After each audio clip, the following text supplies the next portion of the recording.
Hey everyone, Joanne from Resin here. Anyone who has worked with resin will tell you it is sticky. So I'm here today with our top tips for keeping your work surface, your tools, and yourself clean while working with resin. Let's get started.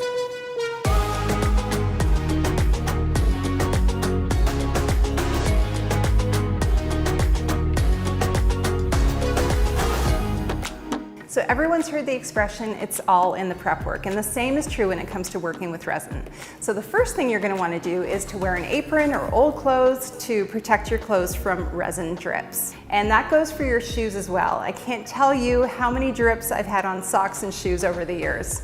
And the next thing you're going to want to do is to make sure you're wearing gloves anytime you're handling the resin bottles, you're pouring, or you're cleaning up to prevent your hands from a sticky mess and from possible skin irritation as well. And the last thing is, if you've got long hair like me, make sure you throw it up in a ponytail to make sure you keep your hair out of your resin and resin out of your hair. And that's what you need to get started. The next thing you want to do is to protect your work surface from any resin drips or spills. So resin doesn't stick to plastic, so a silicone mat works really well, but you can also use parchment paper, and it works really nicely for small projects. We also like to use a shower curtain because it's inexpensive and it's nice and thick and sturdy, and it can be reused again and again. Now, if you do a lot of resining like we do, you might want to invest in one of these. Big old roll of plastic, and this will last you for ages. And don't forget, keep a roll of paper towel and a spray bottle of alcohol close by in case of any accidents. From stir sticks to spreaders to measuring cups, plastic tools make cleanup a breeze when you're working with epoxy resin. And who doesn't love an easy cleanup? Now, you've got two choices when it comes to cleaning off your plastic tools. The first is to use paper towels to remove as much resin as you can, and then spritz with denatured alcohol to remove any remaining traces of resin.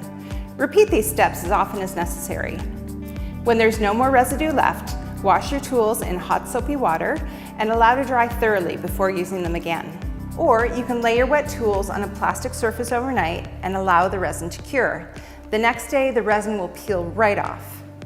Now, be aware that resin doesn't pull off of all types of plastic equally.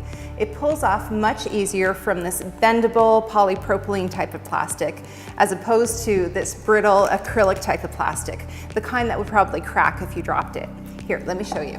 So I've got a measuring cup here. This is polypropylene with some resin from yesterday, and I'm just going to show you how easily this pulls out.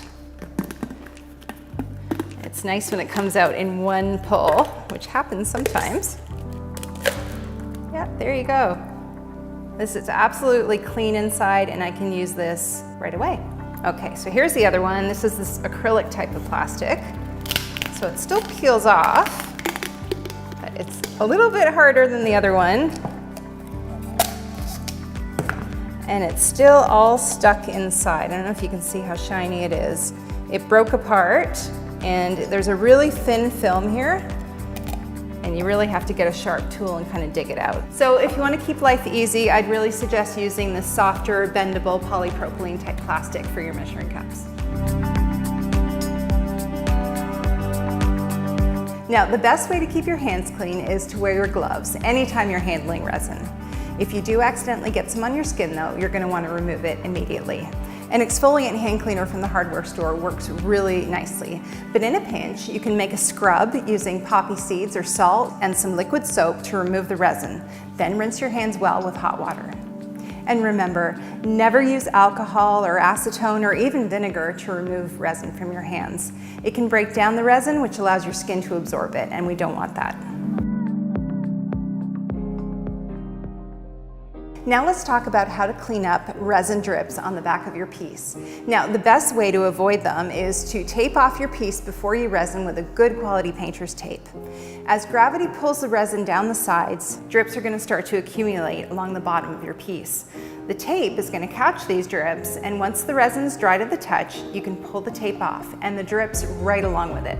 Now, if you don't use tape and it's within the first 24 hours, you'll be able to flick them off with a utility knife. If it's after 24 hours, you can use a heat gun to soften the resin up and pop the drips off with a scraper. You can also use a sander or a Dremel tool to get rid of drips. Just make sure you wear a mask so you don't breathe in the sanding residue. Now, from time to time, accidents happen and you might find yourself dealing with a resin spill. Now, it's best to clean it up while it's still wet and before it cures. It's so much easier that way. You can use sand or even cat litter for really large spills, scraping up as much as you can and then cleaning up any remaining residue with acetone or alcohol spray. Now, if you're dealing with a cured resin spill, you can try the heat gun and razor method and try and scrape it up. And if you've got some really stubborn spots, you can try soaking it in acetone or alcohol. But just be aware that that might damage whatever surface the resin is stuck to. So you've resined your piece and you've cleaned up, and now you might find yourself with a little bit of leftover resin and hardener that you don't have any use for. Well, what do you do with it? Well, first of all, don't pour it down the drain. Otherwise, you're going to find that you have to call your plumber. In fact, don't dispose of it in the liquid state at all. The best thing to do is to let the resin and the hardener cure together to form a solid, and then you can just toss it out in the trash.